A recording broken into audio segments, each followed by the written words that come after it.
Welcome back, everybody. It is Friday afternoon, and you are watching the weekly WP Roundup with BJ Keaton. That is me. Every Friday afternoon, we get together and we talk about news and tutorials and resources that we were able to find this week that were published about WordPress. We try to have a really active comment section, so please feel free to throw in anything that you want to say in the comments, any questions you need to ask, commentary on the links we'll be talking about, anything at all. We really try to have a really good community here. All of the links that we'll be talking about today, and probably a lot more, are in the description of this video, so make sure that you expand that out and give the content creators the clicks and the read-throughs that they need to keep creating that kind of content. Otherwise, without them, we wouldn't be able to do this. I'm seeing people already commenting on stuff, so that's wonderful. Just y'all keep it up so that I can interact and answer any questions, like I said. So I see Keep It Real on YouTube says a very weird subject headline, but I'm intrigued. And no, Uncle Social, I have not confessed to murder. That is one thing that is not going to happen. Me kill people, not confess to having done it. No, the headline this week was one of the main like news stories. It was more of a think piece that WP Tavern had posted. It's the first link in the description of the video. I thought that this one was one that I wanted to talk about. It's a pretty good summation of the culture that we're in right now, and it's called Bringing Back Blogs in the Age of Social Media Censorship. Like, it is actually, oh no, Uncle Social says that there are no links under the video. They are on mine. Oh no, they're showing up on me. Let me see if I can change that, Uncle Social. Looking here to see if it updates my my description. What in the world, YouTube? On Facebook, if people are watching on Facebook, Uh, see, thanks, Daryl. I see that. Let me know if you have links on Facebook because it's showing that my descriptions are there and that they have text in them. Um, my goodness. Let's see. Open that up in a new tab to see what it looks like. Okay, Beverly says they are on Facebook. That's awesome. And Randolph says you just need to close the live chat to expand the description. Okay. Um, I haven't. I had issues with that. Similar things on the users end when I was watching something one time on YouTube. It was one of the, I think it was like a government press conference thing, and I couldn't find what they were talking about in the description. And it may have been description, but whatever it was, the live chat took the place that I thought it should be. So y'all check that. Let me know if you can find those that way, because I am looking at them on here and don't know what to do to fix that. So so let me know, you guys, how it's doing. Ben says they're just not as pretty as they normally are. Is that because there are no spaces on there, Ben? With the spaces between, that was a new change we've made because of character limits that we've hit. So I apologize to that one. And Uncle Social, you said that the description is still showing about the split screen layouts for you. That is so strange. That was Tuesdays. I'm going to say refresh your page because that's the first thing I tell you to do every week. I don't actually know what's going on. The rest of you let me know. Karen does not have the links. Give me just a second, YouTube. I'm going to reset that one and make sure that it's going. I will be back. The stream might break, but it will be right back on YouTube. I don't think that this should affect Facebook. Should be going back on to YouTube in just a moment. Showing everything is good on there. YouTube, can you see me again? Did that fix everything? Did the new popping it up, did restarting the YouTube screen fix anything? Did that reset it and you get the get that? I'd actually thought about that, Uncle Social. Let me.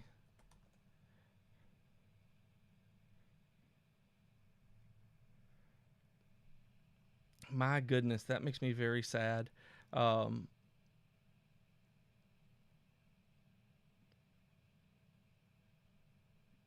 me see. This breaks my heart, you guys.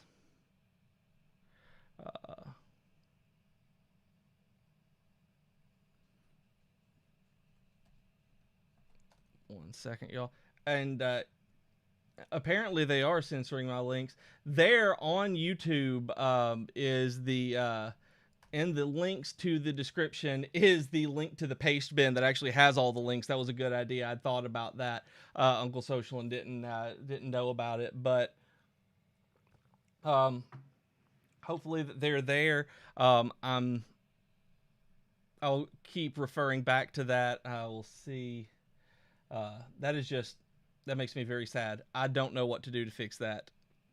So we're going to continue. Those of you who are watching, hopefully we'll have links. If you go to that paste bin, I will refer back to it a couple of times and still be able to go through it. And Ben on Facebook, the no spaces in the description is something that we needed to start doing because we were hitting character limits as we were doing video audits. So we wanted to make sure that we got everything in as we could. So we kind of condensed them down, but they were. But yeah, they're not as pretty as they once were. But we have icons now. We do have the emoji and icons in there to make it a little bit easier to see. And Ben says, yeah, okay, I'm good. So what I was saying before, honestly, y'all couldn't find the description, which I'm very baffled about on this because it shows on mine. Um, the first blog in it, if you look at the first link, is the now I've lost the title of it in my head going back. Bringing back blogs in the age of social media censorship. And like I said, this is really an op-ed piece, but it's something that I wanted to get out there with y'all to kind of get in the back of your minds to think about it as you're talking to clients and talking with your colleagues and your peers and doing your own stuff. I really wanted to bring this up because it's hard to get certain kinds of content out there. And what it's talking about with social media censorship are the algorithms. It talks about how when you use certain keywords, that there are algorithms that are at work right now who make that really just limit the amount of stuff that it will show, that it will hide things if it has certain words in it. They made the example that they use on WP Tavern is that YouTube actually started demonetizing any video that used the word COVID-19, coronavirus, or pandemic in it, and they started the algorithmically moving people away from those and into more like the CDC stuff, which, all politics aside, the point that this article is making, and it is a completely non-political post, is talking about how blogs give you the ability to kind of circumvent that this is the time where a lot of times, like people have said, that blogging is dead, that we don't get nearly the conversation and comments that used to happen on blogs 10 to 12 years ago. And that's true, but it's also a way that with us being content creators and designers and working with WordPress every day, it's something that we need to be aware of, is that this is a platform, especially WordPress, that gives us a lot of freedom of information dissemination, that we can get out there and say stuff about whatever it is without worrying about being on someone else's platform. I'm really intrigued by what they're talking about here, because they one of the things that I've always thought about when it comes to blogging is that used to, it was a community effort. Like you always heard the word blogosphere, and you don't really hear that anymore. I mean, that is a very dated term right now. And the now it is all social networking. It is networks one way or the other. And in a lot of ways, the way that I've always seen blogging is people having their own communities around there, kind of like forums, kind of like y'all. I consider y'all the community of this live stream, and that is how else does the information get disseminated, and blogging is really the way to do that. Even when Nancy says that everyone wants to be vloggers with video, one of the things that blogs let you do is embed those to kind of avoid those algorithms. That even though YouTube might be the second largest search engine in the world, if the algorithms are keeping your videos down, that doesn't mean that Google or DuckDuckGo or whatever are going to keep your website down. And that's really what it's talking about in this, is it talks about that the idea of the way that WordPress and honestly, the way I think about it, Amazon and Kindle and a lot of the self-publishing tools that have come out over the last 10 years have done to democratize publishing, is that giving people the ways to do it, the tools to do it, and that the cream rises to the top. While that isn't always the case, it does have a bit of merit on it, because as they say, the network effect tends to form a hub of concentrated influence around a handful of websites. This isn't always a bad thing. They say a recipe blog with poor taste and no pictures deserves fewer readers than a blog with great tasting recipes and high resolution images. And it talks about that there's still being room enough to grow in that network for certain nodes and influence based on their quality of content. And that's one of the things that this really, really hit with on me, is that it's still about the quality of content. That if you're trying to use social media to grow, if you're trying to use social media as a base for your um, platform, then you're at the mercy of other constantly changing forces that you don't have any kind of control over. When you use something like WordPress, even though you're at the mercy of like Google PageRank algorithms and things like that, you have a lot more control over what you can say, what you're doing. And so I think that right now, as you know, designers, as consultants, as content creators, it is really up to us to make sure that we do this right, that we talk to our clients and they know what they're getting into. When they want only to be on Facebook, that we talk to them about, well, what kind of message are you trying to get across? Because some messages work very, very well there. Other messages really might not. Because they might get thrown underneath the algorithm and never see the light of day.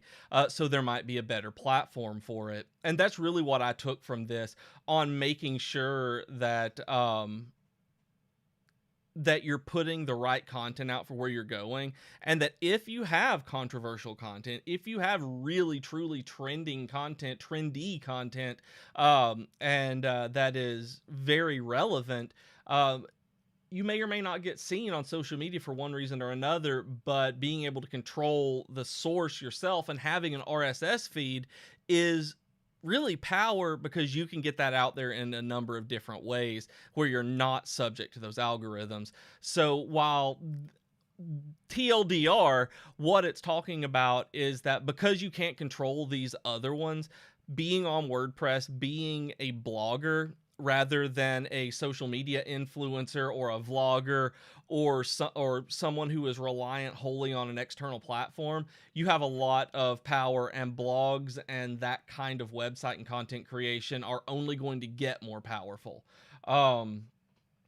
It's one of the things I think has been on its way back in for about 3 or 4 years now, where blogging has been growing up with Discord communities and things like that, kind of taking the place of the comment sections. But more and more, I'm seeing people put their own content out there on their own space again, as opposed to doing long form stuff on social, unless they have a very particular message. So that's something I just want y'all to think about. I want y'all to think about, as you work with clients on what their plans are, how you want to control their message, what they have to say, and to really think about what the best way to get their message across would be. And a lot of times that was, I got distracted by the comments. And a lot of times we know that being able to control that is the best way that we can do. I see people saying that they're not getting notifications for this. This is so weird. They're saying that on YouTube. I'm not seeing that on Facebook. That is so weird. I literally did nothing different when setting up than usual, and there's all these problems popping up. Let's just go with the theme of the article we're talking about, and let's just blame YouTube for it. I see Karen says, I never get notified. Now we know it's because I'm too radical. Mike Search didn't get a notification. If y'all don't get notifications, one thing I do want to remind you is to ring the bell. Let them know that you want to get notified. Just subscribing doesn't do it enough. Isn't enough on Facebook or YouTube. So you have to let them know you want notified when we go live. That one is a big pain on every platform, but make sure you do that, because I've, again, on other channels, missed the notifications when they went live. And I see Uncle Social says, I'm always shocked at how many companies rely on Medium for their blogging instead of putting it on their own sites, whether it's WordPress or not. And I'm the same way. I like Medium. I'm actually started to pay for Medium 2 months ago, I think, and I've really liked it. I've loved having the experience there and giving those content creators a share of the money, even though it's not much.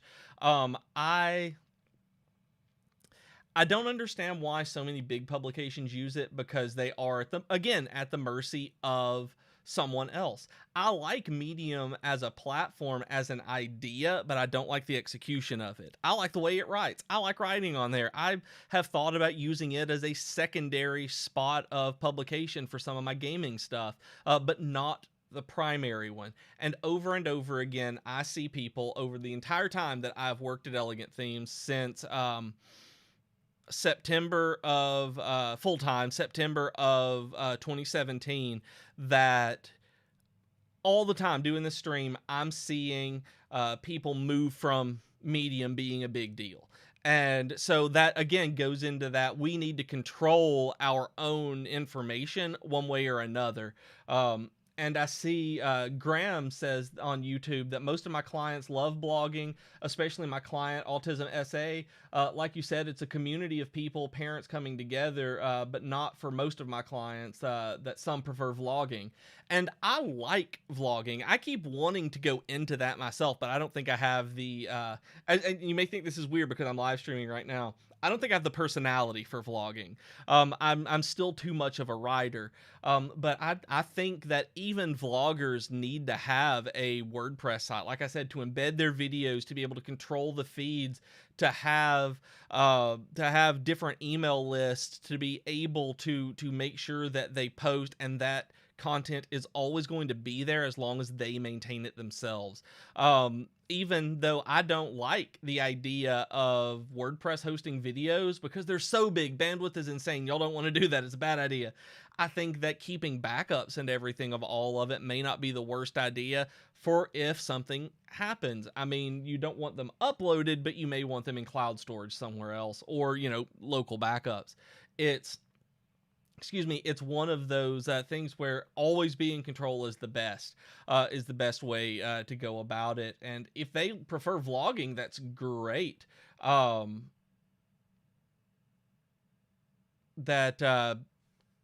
But sorry, I get distracted by the comments, but you need to be able to control that again. I see comments about the description under the stream looks like the cut and paste from the ET use case channel. Judy, I don't know what happened with that, Judy. The paste bin that I just pasted in the description, or in the comments here, is to what should be in the description. I don't know what happened when I went live. It was pasted from my Google Doc into the description on YouTube into the field. Did not update, apparently. Have no idea why. But if you want to see the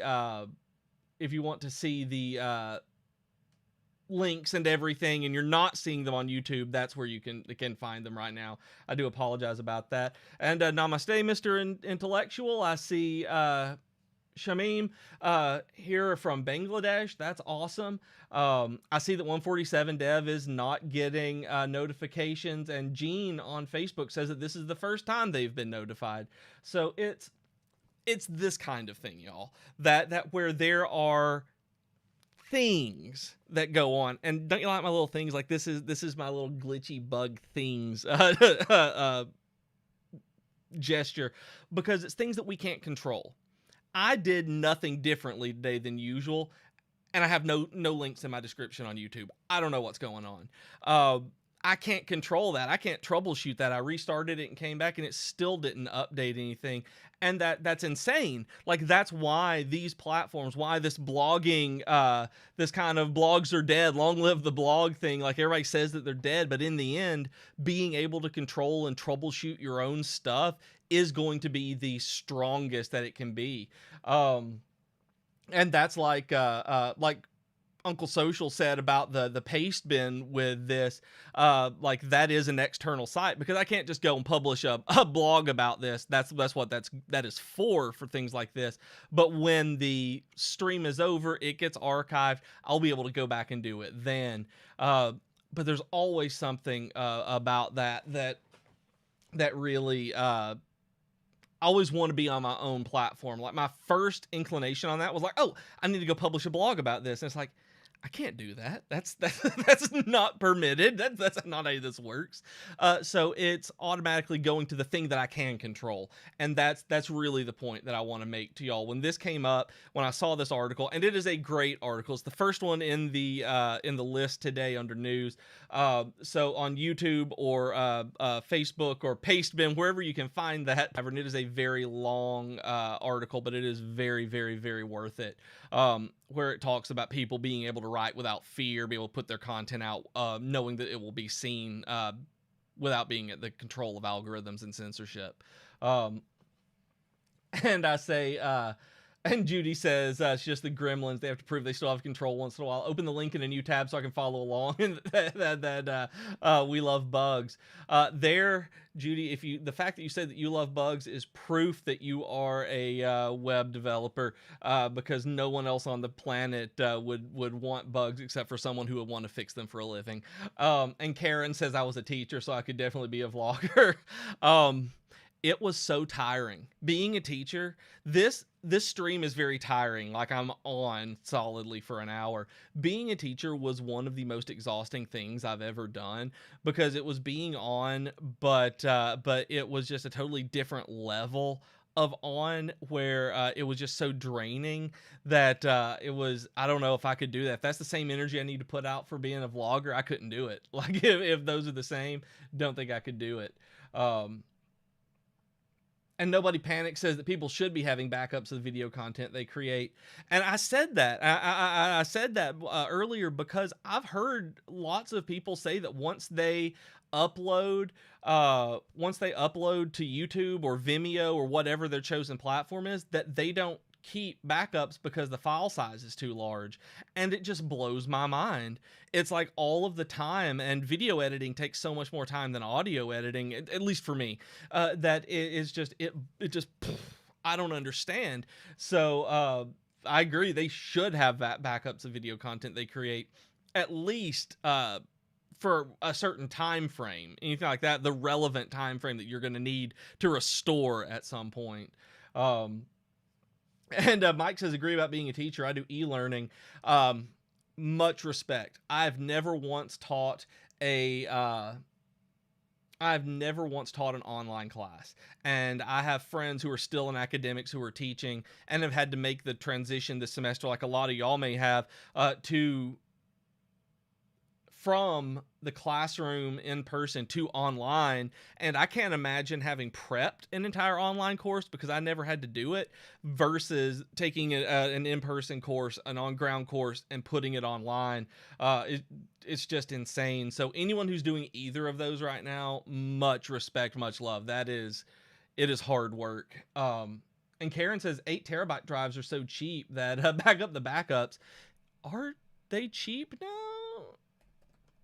I'm not discounting you when I say that. I'm opening it up in a tab with this because I'm desperately in need of a new hard drive. My 2 terabyte hard drive is starting to really mess up on this one.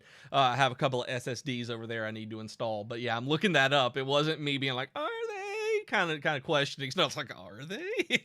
So now I'm looking to be buying a new hard drive hopefully soon anyway. So thank you. 12 years, Mike. That's when I started teaching as well. So 2008. What's up? It is. Things have changed, right, in the last 12 years. It's insane. Anyway, moving back into where we were talking, what we were talking about, like, that's what I was saying about the blogs. Read that, look it up, find this article, and really think about it for your clients and for you, to make sure that you're in control of the content that you create and how it is being distributed, because that's something you really want to make sure of, is that it's being distributed to whom you intend it to be.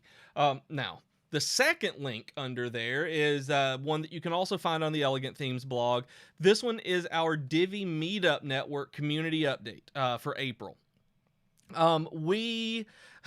Y'all, in case you didn't know, the Meetup Network, all meetups, kind of got hit with a curveball over the last month. If you haven't heard about it, a lot of places went on lockdown, and in-person meetings, meetups, were kind of told not to do so. I know it's been a really low-key thing. A lot of people may not have heard about this, but the Divi community is as always, as resourceful and ingenuitive as possible, and moved through this, very tiny, minor life change that we've all had. And really, I'm kidding by all of this. Y'all know that it's been absolutely crazy, but the Divi community really did step up. And Raquel wrote this blog post to highlight some of the stuff, because even though we haven't been able to meet in person, we have been able to meet like this. You and I have met, for a lot of us, for 2 years, like almost 3 years now. We've been doing this, that every week or nearly, and that it's normal to us to be and talking like this on a regular basis, but it's not for the meetup people, because they're used to going on in person. So we're really proud of the organizers at so many Divi meetups of being able to do it virtually. That whether it was the first time they've done it or whether or not it's something that they're going to continue to do, it's fantastic. And yes, nobody panic. You beat me to my point. The fun part is that you can join meetups from all over the world now. And absolutely true. If you go into this link, you'll find the meetup link. It is meetup.com/pro/Divi, and you can find out if there are Divi Nation meetups near you. And you can also see where the areas are that you might want to join in on their meetups, because it doesn't matter if you're not in Auckland, New Zealand. You can join in on their meetup. I say that because they were the first one in the list here, that they had a Zoom meeting. They had 6 people doing it, and they opened up to general troubleshooting. Bogota, Colombia had a virtual meeting through Google Meet. Divi Cape Town in South Africa met up and had 10 people turn up. Like, these are great. Like, they were talking things like COVID-19 survival guide and happiness bar. Like, they said that we had a lovely discussion about the challenges of working from home and created knowledge and tips on making the best of it. And they created a COVID-19 resource for attendees, which is available here. And I say here because they have a link to it on the blog, and y'all can click it to see. But it's really cool. It's really great that people are able to share this stuff from the Divi meetup that they were able to do. Divi Chicago had Zoom meetings. Kolkata, India had meetings, and next month they're talking about the global headers and footers. I know, again, very minor feature that I think a lot of y'all may not have known that we released, but you can do global headers and footers now and have custom headers and footers. Don't think many people are going to use them, but I think that those of you who will, that they're going to be worth checking out meetings like that. Los Angeles, California, they didn't get to do one in April because of coronavirus, but they're doing a virtual meetup in May, so anybody's out there can do it. There's Milwaukee, New York, and Sacramento, and there's just so many of these. Donald says, I'll do a virtual meetup if you send me a t-shirt. Again, I may have said this last week. I don't know exactly at what point the t-shirts will go out, but I know that t-shirts are on the list of things for perks for hosting Divi meetups. I don't know the details. That is Raquel and Nathan who know those, but I do know that that is on the list of things for as a perk of being an official Divi meetup. So if that's something that y'all want, and you want one of these awesome things, that's how you'll get it. Because that's how you get them before at WordCamps and Divi meetups. So, and I gotta say, y'all are like, oh, or work there. It's like, no, I've gotten this at Divi meetups and WordCamps. Actually, I got one on a company retreat. I will say that. But no, it's same thing. Same thing. Divi meetups is where you get the Divi shirts. So if you do, think about hosting one, y'all. If you are actually interested in doing that, please contact Raquel, Raquel at elegantthemes.com, as well as clicking the link and going through Divi, the meetup stuff. They talk about at the very bottom of this post it says want to host your own local Divi network meetup, and gives you information on what to do there. So I just wanted to highlight that this is a wonderful opportunity. It's a great way to get to know the community, and everyone watching here knows about the power and the wonderfulness. I guess I'm gonna say that's it. I have a master's in English. I get to say I make up words. The wonderfulness of the Divi community. And Uncle Social says, BJ has more than one Divi t-shirt. That's greedy. I have three. I have 3 Divi t-shirts. Jealous of me? I'm just letting that sit for a second. No, but for real, it's the Divi meetups are the best way to get those. They'll be going out as we move forward with the Divi meetup stuff. Now, under tutorials, the first one under here is, and again, let me paste back in. I'll paste it periodically. The paste bin link, if you're new to coming in, check the comments and you'll see the paste bin link. For the description of the video, the first one under tutorials is called Get a Free Blog Post Template for Divi's Winery Layout Pack. This is also a tutorial on how to develop this and how to design this in the theme builder. But this is from y'all saying that you wanted blog post templates, that the headers and footers are great, that you love them and that you use them, but that, what about more blog post templates and things like that? Here's one. This is from feedback from y'all on getting extra stuff for the builder, getting things that go along with our layout packs. So we released a winery layout pack, and now there is a blog post that matches it. It's not to say you have to use them together. You can always take them and use them, just customize them however you want to, like we all do, I think, on the layout packs. The blog post templates are really, really cool. I know I was telling Donietta, it was either last week or this week or the week before, about how much I use those when they put them out. Like, I've used those on multiple sites, and how y'all were asking about this. So I'm really glad to see these starting to come out, and we'll be having a lot more of this kind of content. So I wanted to let y'all know who were wanting that. That kind of content is absolutely on the way. So keep an eye out. If you ever see something that says get a free this like that, you can either download it in the post, and we also have a tutorial on how to do it, because there's always something fantastic in the layout itself, in the download, that Jason or Donietta has put together of using Divi. So it's always good to learn how to do that, to know how to do Divi, like a wizard. So the second one underneath tutorials is called How to Create a Multi-Language WordPress Website. And I included this one because they cover something that I don't see very often at all, on why not just let the visitor trust Google Translate. And I know a lot of websites will just, and I do it too, will just let you hit translate, and then Google will do it in Chrome or something like that. But browsers can auto-detect a website in another language. Problem is that you as a content creator have no control over that translation, and actually creating a multilingual website using something like Polylang actually lets you control the translations. So that's really cool. I wanted to give a shout out to Aspen Grove for doing that, and actually mentioning why you don't need to trust Google Translate just to automatically put your content out there.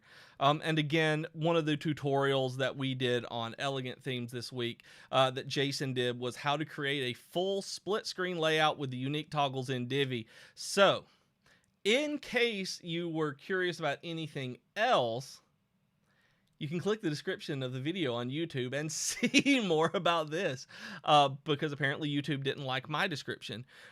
This one is really cool by being full screen toggles. It is just really pretty. Check it out. I love all the stuff that Jason and Dunyetta are always able to do. Just more great Divi tutorials for things that I never would have thought about on using Divi in the website.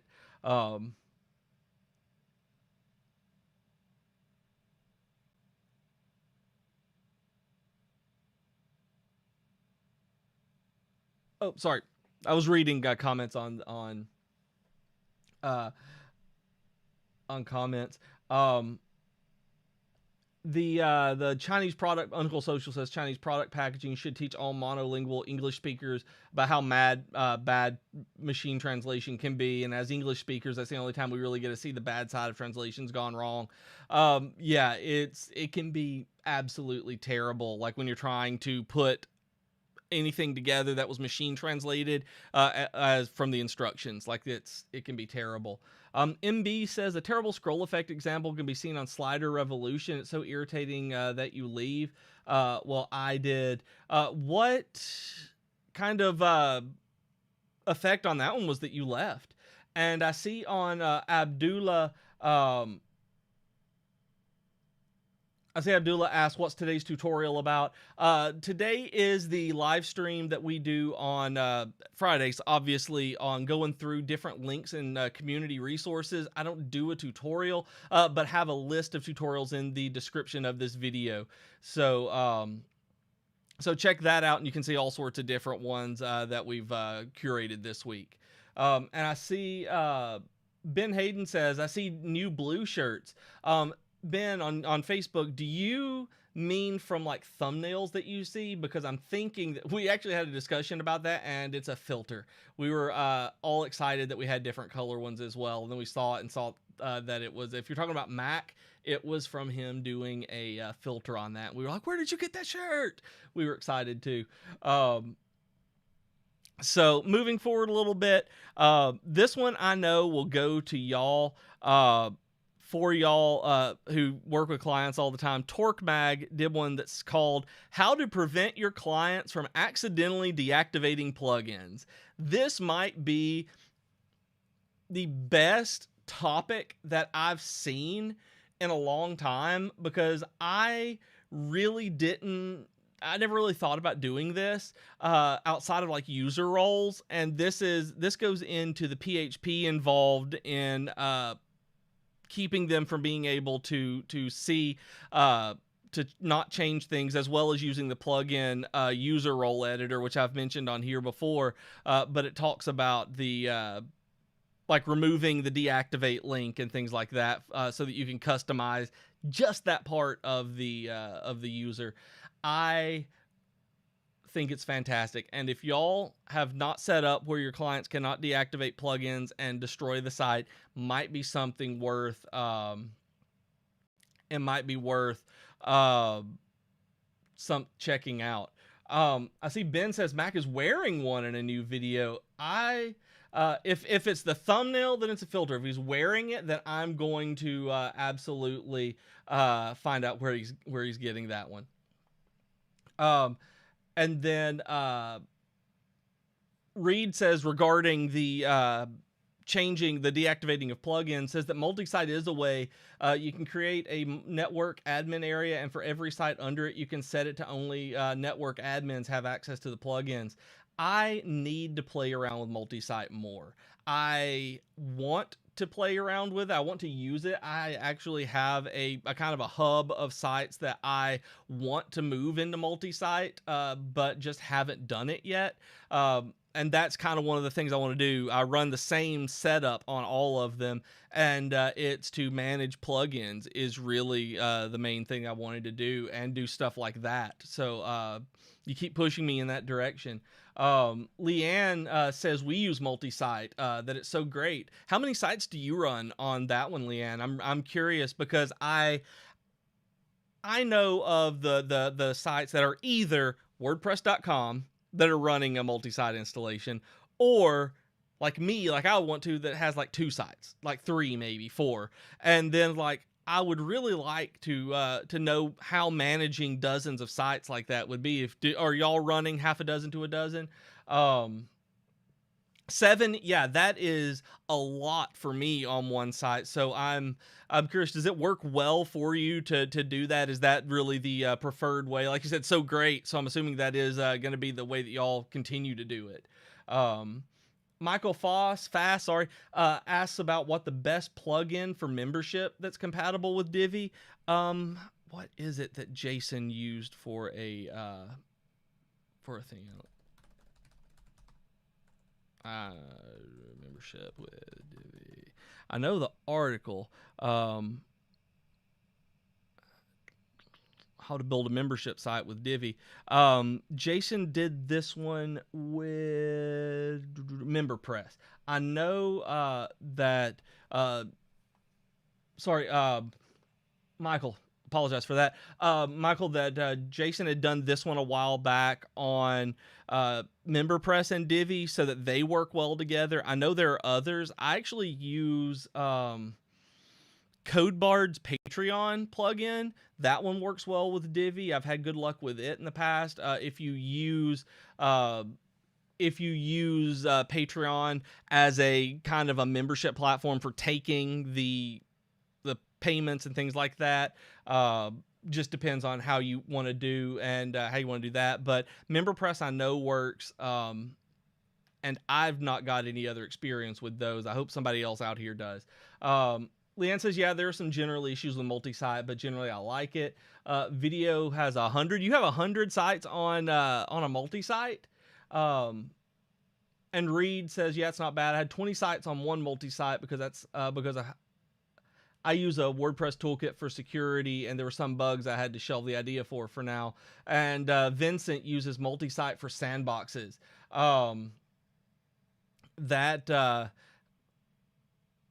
That's a good idea. Using multi-site for sandboxes. I'm pretty sure that that's what we do with our sandboxes, is on a big multi-site as well. I've just never had any experience doing any of the others. I know that being able to clear them, create, delete, do all stuff like that really, really helps. I should, again, do this myself for stuff. But that's one way to keep them from deactivating plugins, is making sure that when you're controlling the sites, when you're maintaining them, that you have that kind of control from just your admin panel that they don't. There is one that WP Beginner did on how to set up Google Analytics goals for your WordPress website. And if y'all have not set up goals, they are really important. That as you're trying to dig deeper into metrics, make sure that you're checking out analytics goals to be able to see, how you are improving from the benchmarks. Joe Casabona mentions, it has an article talking about 7 ways to learn task automation, and it's great. Y'all need to try to automate some stuff. It is, if you're not setting up certain automations, I mean, Nathan and I were talking about this yesterday on certain things that we do for the editorial flow, on us being able to set up different automations for just small things. Like you would never want to trust task automations for major stuff, but it's like changing a category or something automatically. That kind of stuff is great for automations. And then below it, just a very quick mention of this before I get into the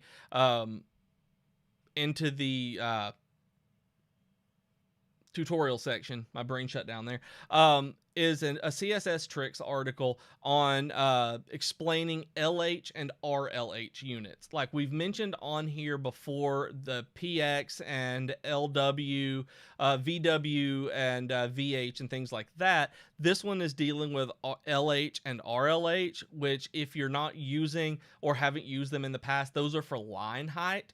That if you can get good control over your line height, you can make things really fit very, very well onto a page and look just beautiful by adjusting the line height. And that's what line height is. And then RLH is doing it relative to the root line height of the base HTML document, as they say on the CSS Tricks article.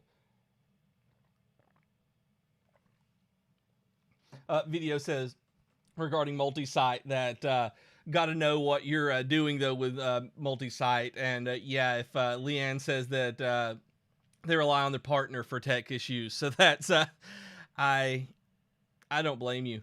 And Reed asked, "What chair is that?" This one, this was a $100 off-brand gaming chair I got on Amazon.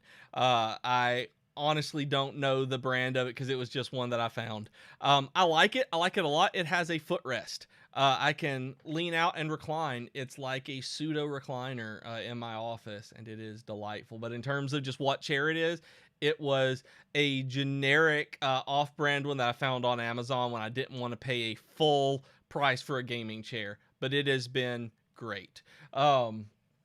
It's very, very nice. I will say, like, I have no idea how, if the brand name was any better, but I've had this one for a couple of years now and I love it. And Video, are you asking me if I'm in Charleston? No, I'm in Florence, Alabama. I am in Northwest Alabama, about 2 hours south, 2.5 hours south of Nashville, and an hour west of Huntsville, Alabama, if that gives you any way to know where I am. And so good luck, Reed, with the chair. I want to know how it works out for you because I'm always curious on people getting you furniture like this, because obviously we're in the market for it as work from home remote workers, and my wife is in the market for a new office chair since she's been working from home. So that'll be a nice one to know about too. And no, sorry, Video. I am very far away from Charleston right now. I have family nearby there, but not me. Now, moving into the resources, I did want to highlight just a couple of things before we get out of here. We're running low on time. Smashing Magazine, the first one. Again, I'm gonna paste the paste bin link in the description of the video here on the video here, so that y'all can check it out. If you don't, oh, that's the Elegant Themes link again. The paste bin link, so that you can check out the description. That did not work out well for me, and actually putting it, I'm gonna remove that and then that, there we go. So frustrating right now. But the first one under resources, for those of you who can see it, is called A Complete Guide to Mechanical Keyboards. And when I saw this, I had to include it. Like, absolutely had to include it, because mechanical keyboards are great.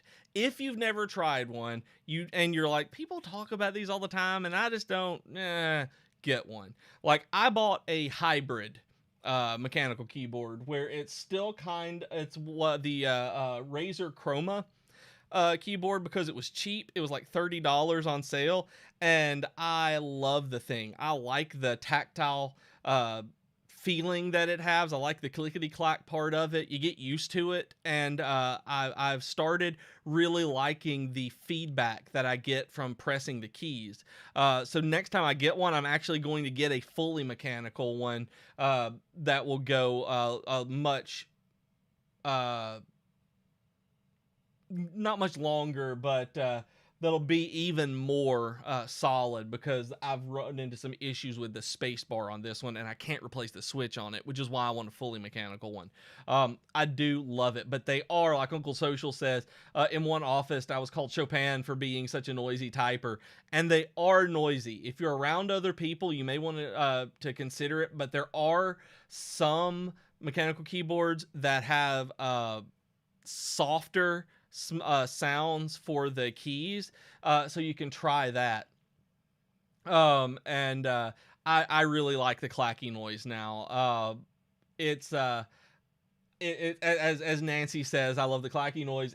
I do. I've gotten so used to it. It's feedback for me as I'm writing.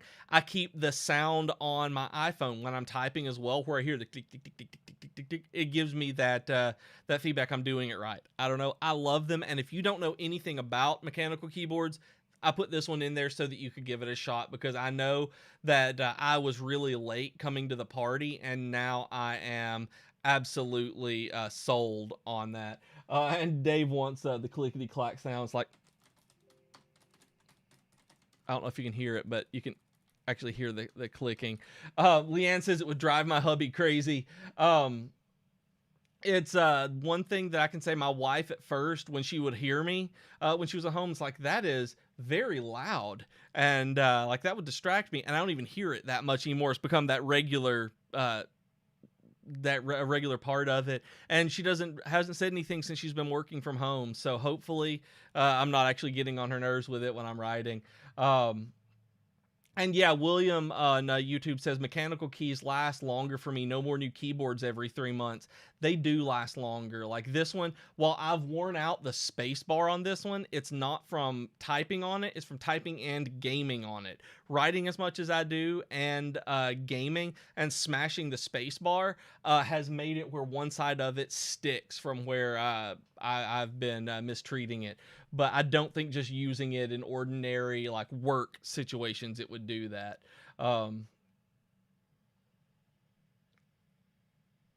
Daryl says one place I worked at worked with refreshing employees' computers. They always wanted to keep their mechanical keyboards. They would go find another one to give back with their old computers. That's awesome. That I would do the same thing. It's like, oh, here's this old generic one. I yeah, I would absolutely do the same thing. Samar asked, when am I changing my computer's wallpaper? I changed it a while back. It didn't show up right because of the colors on it and my monitor, and I haven't gone out and found one new one, but I'm going to change it eventually. I promise I'll change it for y'all. I have been thinking about that. And Uncle Social says, I'm so old that I used to have one of the IBM Model M keyboards that Linus Tech Tips did a video on. It's big, heavy, and you club someone to death with it, but it was a beautiful thing. That's, I know they're big and heavy, but they're nice, y'all. They're good things. So I wanted to start that discussion. I wanted to let y'all know that if you haven't tried it, it's worth reading into and seeing if it's something that you would like, because it really has made kind of a quality of life difference for me on writing every day, dealing with WordPress, in there, knowing what I've, it gives you that sense of accomplishment, like Nancy says in the YouTube comments. It really, really does. So if you need that extra little boost during your day, it's definitely something to check out. Then there's some more that we had published on the Elegant Themes blog on 8 design principles behind highly converting landing pages. We have a quick guide on open source licensing, and then different like licensing. We have what's called a licensing showdown, where we look at the differences between Creative Commons, royalty free, and GPL, where they all are for that kind of use this as you will, but still have rights to it. What are the differences in them? And remember, remember that all of the images in our layout packs are GPL licensed, so you can use them for whatever you need to. And so I see Vincent asks how do we get a Divi t-shirt? And Daryl's right. Go to a Divi meetup. Eventually, they will be put out through the Divi meetup perks, or whenever you have one that where we're at and we have them. I see Samar asking any news about the Divi Marketplace release, and I have not heard about that. That one I didn't hear about, but I am incredibly impressed by something that I heard about yesterday that I can't tell you anything at all about, but I am so excited about it. I can't tell you, but I want you to know that it is really, really, really cool, and I hope that y'all think it's as cool as I do whenever I get to talk about it with you. But just know that there are cool things in the works that I'm so excited to talk to you about. And then Abdullah says, how can one sell Divi layouts and child themes from their website? What's the best plugin? I don't know the best plugin. Easy Digital Downloads is probably one of the quickest, like easiest to set up. It's one of the more standard ones. I would look into that one, and then from there you'll kind of see the springboard of things that people recommend around it. Abdullah says there's no Divi Meetup yet in Kenya. That means that you can start one, my friend. Talk to Raquel about that if you or anybody you know who would like to do that. There are always there's onboarding things that she can get you set up and show you what you would need to become a part of the official network. And then Naki asks about the any update coming with the WooCommerce module, and that was one I haven't heard about either. We're moving forward. I heard that there are things are moving forward well in terms of feature releases, but I don't know which ones. I don't know which ones are coming next. I see Uncle Social was singing about where can you see the lions, and I got confused because my local university has lions in a lion habitat down the street, and so I was confused that about that. Like anytime I see lions, it's like that. And Corey Ashton says, "Freaking love Divi," and we freaking love you. I'm so glad. I'm glad that we can engender that kind of emotion from people, and that we can do that and provide a product that helps you so much. So, I think we should be able to. Samir says, "Samar, I wish I be able to buy Divi T-shirts in the Divi marketplace, so we don't need to attend the meetup." I don't know how that would be. I don't know if that's an option, something that's thought about. So that is way above my pay grade. All right. Anyway, I'm gonna get out of here, you guys. It is time for me to go, lest I turn into a pumpkin. I will see y'all next Friday afternoon. We will be back at 3 p.m. Eastern. We always go live on Tuesday afternoons as well at 3 p.m. Eastern with a live use case from Jason or Danietta. We have new feature releases. When we do that, we have a live stream from Mac at 6 a.m. on Mondays, 6 a.m. Eastern on Mondays. Please smash that like button. It helps us out a lot. Make sure that you subscribe and tell YouTube and Facebook that you want to be notified when we go live. That way you don't miss out on anything that happens on our channel. And please, everybody, stay safe. Make sure that you take care of you and yours, and that we are all thinking about you. We're in this together. Please wash your hands, everybody. I will see you next Friday. Bye, everybody.